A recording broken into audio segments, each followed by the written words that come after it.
जय माता दी दोस्तों, कैसे हैं आप सब। आप सबका स्वागत है आपके अपने चैनल शिव शक्ति प्रेरणा पर।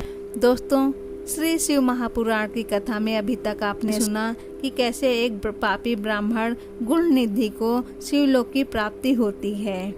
तो चलिए अब उसके आगे की कथा सुनते हैं। गुण निधि को कुबेर पद की प्राप्ति।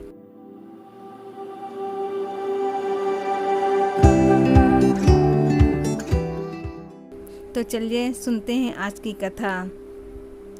ब्रह्मा जी ने नारद को बताया, जब मेरा प्रथम कल्प पूरा हुआ तब उसमें मेरे मानस पुत्र पुलत्स्य से विश्रवा का जन्म हुआ। विश्रवा के वैश्रवण पुत्र हुआ। उसने अलकापुरी का शासन किया।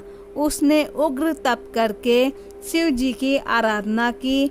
उस समय धवाहन कल्प शुरू हो चुका था। वैश्रवण के तप से प्रसन्न होकर शंकर जी ने उससे वर मांगने के लिए कहा। शिव जी के तेज से वैश्रवण के नेत्र बंद हो गए। उसने वरदान मांगा कि मेरे नेत्रों में आपके चरण कमलों की दर्शन होवें। हे मुनियों, यह वही यज्ञदत्त का पुत्र गुणनिधि ही था जो शिव जी की सेवा करके अलकापुरी का राजा बना था। परंतु यहाँ शिव जी के साथ पार्वती को देखकर इसने क्रूर दृष्टि की।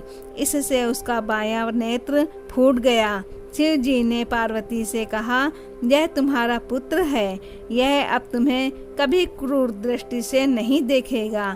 इस कारण मैं इसे निधियों का स्वामी बनाए देता हूँ। यह गुहकों का अधिपति होगा।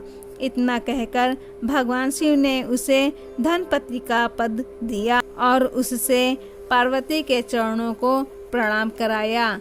पार्वती ने प्रसन्न होकर उसे वरदान दिया कि हे पुत्र, तुम्हारी शिव जी में निर्मल भक्ति बनी रहे।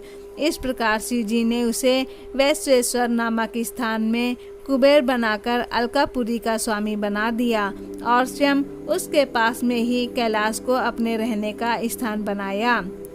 सदाशिव का कैलाश गमन।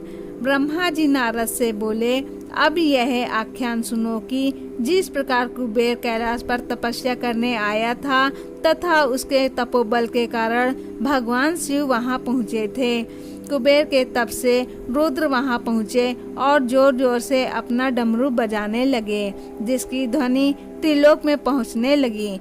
वहां पर ब्रह्मा, विष्णु और शिव जी अपने असंख्य गणों के साथ ब्रह्मा जी के अंश से उत्पन्न रुद्र के दर्शनों हेतु आए। कुबेर ने शिव जी का पूजन किया तथा उनका आलिंगन किया और अलकापुरी के नजदीक ही उनका निवास कराया।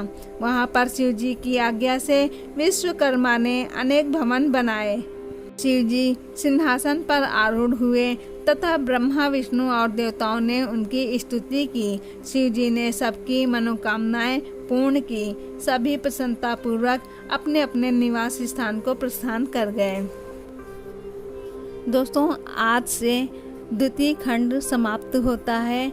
अगली कथा में हम सती के चरित्र को जानेंगे, जो कि रुद्र संहिता तृतीय खंड शुरू होगा। दोस्तों, आपको ये वीडियो कैसा लगा कमेंट करके बताएं और अभी तक आपने मेरे चैनल को सब्सक्राइब नहीं किया तो प्लीज़ मेरे चैनल को सब्सक्राइब तथा शेयर करना ना भूलें। तब तक के लिए जय माता दी।